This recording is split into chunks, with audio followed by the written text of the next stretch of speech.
Hi friends, मैं पुरिंदर खाली।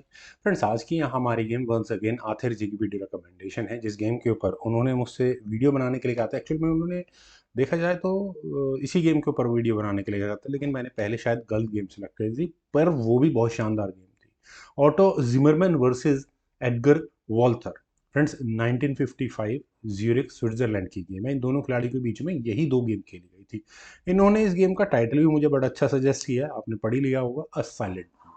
तो देखते हैं कि इस गेम में वो साइलेंट मूव क्या था, जहां ओटो जिमरमैन ने नाइट F3 के साथ शुरू किया। F5 का रिस्पॉन्स यहाँ एडगर वॉल्थर ने दिया एक्चुअल में। G3 हुआ, night F6, bishop G2, G6, C4। कह सकते हैं कि गेम इंग्लिश ओपनिंग जैसे किसी मूव में ट्रांसपोज हो चुकी है। बिशप G7, नाइट C3 और इसके बाद दोनों साइड का सेफ कैसल हुआ। C5, D3, D6, bishop D2, night H5। Friends, अक्सर मैं कहता हूँ गेम में सबसे इंपॉर्टेंट की ओपनिंग है। अगर आपके पीसेस की शुरुआत में ही पोजीशनिंग बहुत अच्छी है तो आपको मिडिल गेम आसान हो जाती है। और उसका बेसिक प्रिंसिपल है, हम क्या तरीका इख्तियार कर सकते हैं कि हमारी ओपनिंग परफेक्ट हो, कि अपने पीसेस को जल्दी से जल्दी डेवलप किया जाए। देखिए, अब ये नाइट जहाँ यहाँ H5 स्क्वायर पर आया है, मुझे नहीं लगता कि ये बहुत अच्छा नाइट यहाँ H5 स्क्वायर पर वर्क करेगा। क्या होगा ज़्यादा से ज़्यादा, मेरे ख्याल से बिशप की फायरिंग लाइन को ओपन करने की बात हो रही है। मुझे इससे ज़्यादा तो कुछ नज़र नहीं आता। शायद ये मूव कुछ देर बाद भी खेला जा सकता था। नाइट की डेवलपमेंट और बिशप का मैन्यूअर ज़्यादा बेहतर होता। क्या नहीं चला गया। वाइट का मूव है, उन्होंने अपने क्वीन को C5 स्क्वायर पर प्लेस किया, और क्वीन का C5 स्क्वायर पर जाना कुछ ना कुछ इस तरह के मूव्स को दर्शाता है। मेरा मानना है नाइट C6 अभी भी ब्लैक को कर देना चाहिए था, लेकिन यहाँ एडगर वॉल्थर ने अपने एफ पॉन को आगे पुश करना ज़्यादा सही समझा। ठीक है, वाइट ने कहा कि करो यार, जी टेक्स F4 करो, पॉन मिल रहा है, लो इसको। नाइट C6, अब जाकर कहीं यहाँ ब्लैक ने किया। नाइट आया E4 स्क्वायर पर, देन हुआ बिशप H5, और यहाँ ठीक है, अब पॉन पर प्रेशर बढ़ता है। Winner loser I don't know, कौन हो सकता है कौन नहीं हो सकता। खैर, knight eight E goes to G5। यहाँ पहले व्हाइट ने क्या, प्रॉब्लम इज सॉल्व, हो गया काम। बिशप G4, और यहाँ दूसरे नाइट पर अटैक है। ठीक है, H3 जो करना है नाइट के साथ डिसाइडिवली अभी करो। और फ्रेंड्स, यहाँ इसके पॉइंट पर मेरी नज़र में गेम थोड़ी क्रूशियल मोमेंट पर है। मेटल इलेक्शन को कई तरीकों से किया जा सकता है। एक वो तरीका जो मैं समझाने के चाहता हूँ कि गेम यहाँ से अगर आगे बढ़ती है तो कितनी मुश्किल हो जाएगी। Bishop takes F3। देखिए, बिशप टेक्स F3 में बाकी इमेजिनेशन बाद में जाएगी, एक मूव आपको ये भी नज़र आ रहा होगा। तो ब्लैक को इस सॉरी E6 स्क्वायर का डिफेंस करने के बारे में प्लान करना होगा, लेकिन पहले मेटल एक्सचेंज करना पड़ेगा, तो बिशप टेक्स F3 होगा। और बिशप टेक्स F3 होने के बाद फ्रेंड्स, आपको यहाँ नाइट पर भी अटैक नजर आएगा। उसके बाद मान लेते हैं बिशप टेक्स G5 हो जाएगा। फ्रेंड्स, बिशप टेक्स G5 कर भी लिया जाए, चलिए नाइट का आपने प्रॉब्लम सॉल्व कर लिया है, लेकिन आपको ये चेक जरूर नजर आ रही होगी, और उसके बाद ये दूसरी चेक भी आपको नजर आ जाएगी। चलिए, बिशप D5 चेक होगा ही होगा। किंग को डार्क स्क्वायर्स पर ही आना आना होगा। Then F takes G5। मैं ये तो नहीं कहूँगा कि चेकमेटिंग अटैक है, क्योंकि चेकमेट तो नहीं हो सकती। अब ये यहाँ ब्लैक चाहे तो अपने ई पॉन को आगे पुश कर ले, नहीं नाइट नहीं, नाइट के बाद तो ई पॉन आगे पुश हो जाएगा और नाइट फंस जाएगा उल्टा। चलते हैं गेम पर। यहाँ खेला गया bishop takes G5। Bishop takes G5 होने के बाद तो फिर दोबारा वही दो ऑप्शन आती है। पहली ऑप्शन है नाइट टेक्स G5 की, वाइट कर सकता है और बिशप को बचाओ यहाँ से।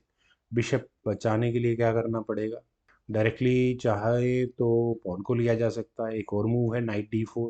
नाइट को ऐसे स्क्वायर पर लेकर आओ जो चेकमेट करने के लिए तैयार हो बिल्कुल ही।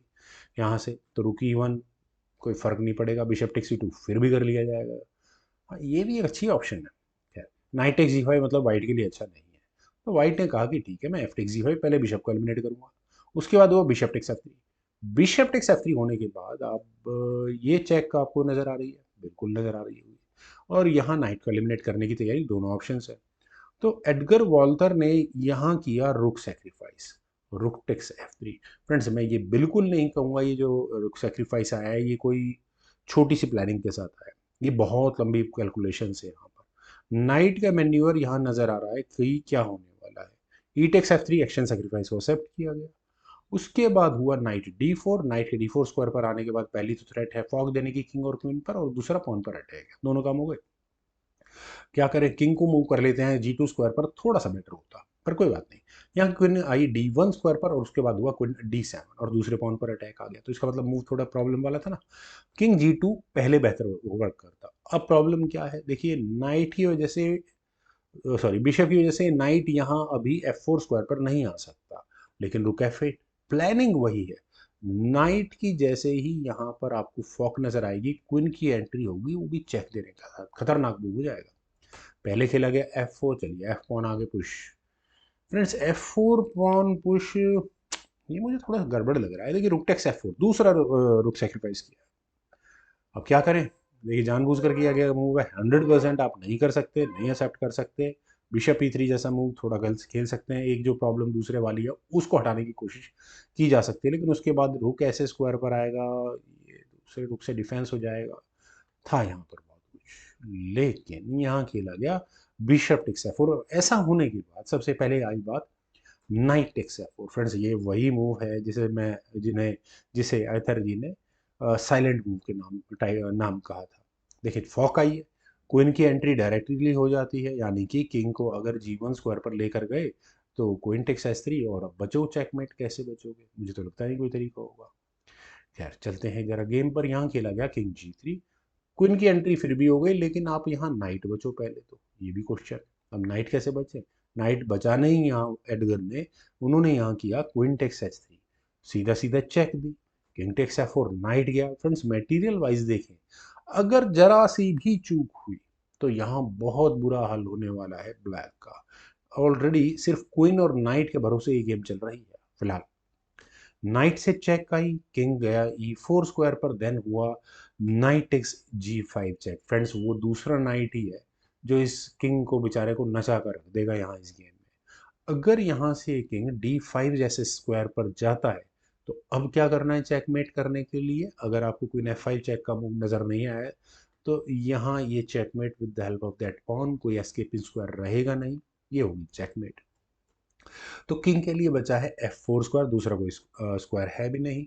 और फ्रेंड्स देखिए बहुत सारा मटेरियल एडगर ने यहाँ सेक्रीफाइस किया है, ले देकर एक नाइट बचा है, और वो नाइट भी यहाँ गया E5 चेक। दूसरा कोई मूव है इस किंग के जाने के लिए, कोई नहीं है, आपको फोर्सफुली नाइट लेना ही पड़ेगा, किंग टेक्स G5। फ्रेंड्स अब सिंपल लॉजिक एकदम परफेक्ट, कि अकेली क्वीन कभी चेकमेट नहीं कर सकती, और यहाँ ब्लैक के पास अकेली क्वीन है, कोई भी पीस नहीं है, इनफैक्ट पॉन भी नहीं है। लेकिन इसके बावजूद भी जब एडगर वॉल्टर का फाइनल मूव किंग को G7 स्क्वायर पर रखने का आया, तो यहाँ ऑटो जिमरमैन को रिजाइन करना पड़ गया। अब फ्रेंड्स जितने लोगों को ये रेजिग्नेशन का रीज़न समझ में आ रहा है तो ठीक है, नहीं समझ में आ रहा है तो कोई बात नहीं, मैं समझाता हूँ। देखिए किंग स्टेलमेट कंडीशन पर है। अब क्वीन का आप क्या करोगे, क्वीन को हटा लो, आपको यहाँ किंग, ठीक है ये हो सकता है, लेकिन फिर भी चेकमेट करना मुश्किल है। लेकिन जिन लोगों को मैं कह रहा हूँ वाइट के लिए कोई भी मूव चला जाए, सपोज D4 रुक जो मर्जी चल दो, लेकिन जिसको भी ये एच पॉन पुश का मूव समझ में आ गया सिर्फ चेक देने के लिए, स्टेलमेटेड कंडीशन में वाइट का किंग, तो यहाँ वो जरूर खुश होना चाहिए। पॉन से अगर चेकमेट हो तो उससे अच्छा क्या है, यहाँ जैसे ही ब्लैक अगर गेम आगे बढ़ती एच पॉन को आगे पुश करेगा तो वो चेकमेट होगी। फ्रेंड्स बहुत कमाल की मूव, दिस इज वाई ये गेम साइलेंट मूव बिल्कुल सही टाइटल दिया गया है। मुझे उम्मीद है फ्रेंड्स आप सभी लोगों को भी गेम जरूर पसंद आई होगी। आपके कमेंट सजेशंस का मुझे बेहद इंतजार रहेगा। Thank you for watching, bye for now.